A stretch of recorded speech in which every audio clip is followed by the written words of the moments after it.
Les origines.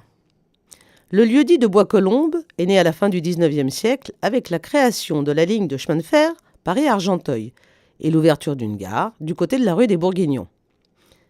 À l'époque, notre territoire est un quartier de la ville de Colombes. 1896. En 1896, la ville accède à l'indépendance. Son territoire est délimité par quelques axes départementaux, notamment l'avenue de la Jansart, l'avenue d'Argenteuil et la rue des Bourguignons. Voici quelques années, Bois-Colombes s'endormait tranquillement. La Renaissance, 1995. En 1995, la nouvelle municipalité se donne pour objectif d'améliorer l'attractivité de Bois-Colombes et la qualité de vie des Bois-Colombiens. Chacun des quartiers devra être valorisé avec la même exigence, disposer d'un habitat de qualité autour d'un grand parc, avec des services publics et des commerces. Pour financer ce projet, la priorité est donnée au retour des entreprises dans le sud de la ville. L'ancienne zone industrielle en déshérence est réaménagée en un vrai quartier.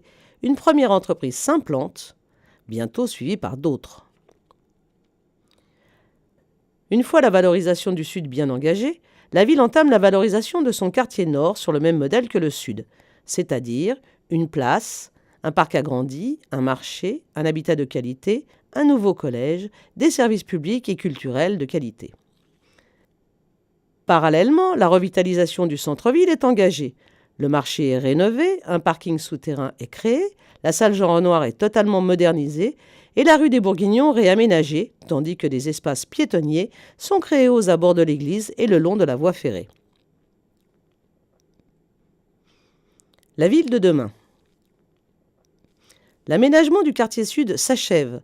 Après la rénovation du collège et l'aménagement d'une promenade verte, plusieurs équipements ont été créés ou modernisés, comme le lycée Albert Camus ou le métro du Grand Paris Express de Bécon, qui mettra Bois-Colombes à une station de la Défense. La revalorisation du Nord est quasiment achevée. Les premiers immeubles sont habités, le complexe sportif et l'école Saint-Exupéry accueillent élèves et sportifs. L'avenue d'Argenteuil s'est métamorphosée, les travaux du parc sont achevés. Des activités commerciales et artisanales vont s'implanter pour contribuer à animer le quartier. La création du métro du Grand Paris Express sera l'occasion de dynamiser le commerce du centre-ville, de moderniser, réaménager et embellir un vaste périmètre, incluant le château des Tourelles et son parc, ainsi que l'espace sportif Jean Jaurès.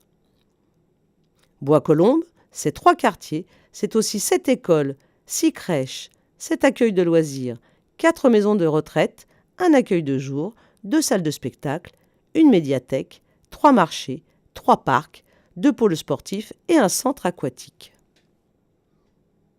C'est aussi une ville où il est de plus en plus agréable de se déplacer à pied ou en vélo le long de parcours dédiés. Une ville qui a sa promenade verte, ses stations Vélib et ses bornes de recharge VE. Une ville qui sera aussi mieux desservie par le train et la ligne de tramway T1. Cette ville, c'est la vôtre, la nôtre.